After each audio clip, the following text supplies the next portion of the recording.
एक छोटा सा गांव था। नाम था इसका धूपनगर। इस गांव में रहते थे रघु दादा। रघु दादा बहुत ही नेक दिल के इंसान थे। वो हमेशा दूसरों की मदद के लिए तैयार रहते थे। रघु दादा के पास एक सपना था। वो चाहते थे कि उनके गांव में एक ऐसा पेड़ हो जिसकी छाया में सब आराम कर सके। एक दिन रघु दादा ने सोचा, क्यों ना मैं खुद एक पेड़ लगाऊं। उनके पास एक बंजर जमीन का टुकड़ा था। रघु दादा ने सोचा कि क्यों न इसी जमीन पर एक आम का पेड़ लगाया जाए। आम का पेड़ तो सबको पसंद होता है। रघु दादा ने बाजार से एक आम का बीज खरीदा। फिर वो अपनी बंजर जमीन पर आ गए।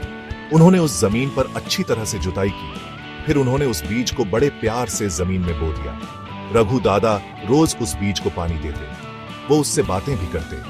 वो उस बीज से कहते, जल्दी से बड़ा हो जाओ और एक विशाल पेड़ बन जाओ। धीरे धीरे उस बीज से एक छोटा सा पौधा निकल आया। रघु दादा उस पौधे की बहुत देखभाल करते थे। जब गांव वालों को पता चला कि रघु दादा ने बंजर जमीन पर आम का पेड़ लगाया है, तो वो उनका मजाक उड़ाने लगे। कुछ लोग कहते, अरे दादा, ये जमीन तो बंजर है, यहां कुछ नहीं उगेगा। कुछ लोग कहते, अब तो आपकी उम्र भी ढल गई है, ये पेड़ फल देने से पहले ही आप स्वर्ग सिधार जाएंगे। लेकिन रघु दादा ने किसी की बात पर ध्यान नहीं दिया। वो चुपचाप अपने काम में लगे रहे।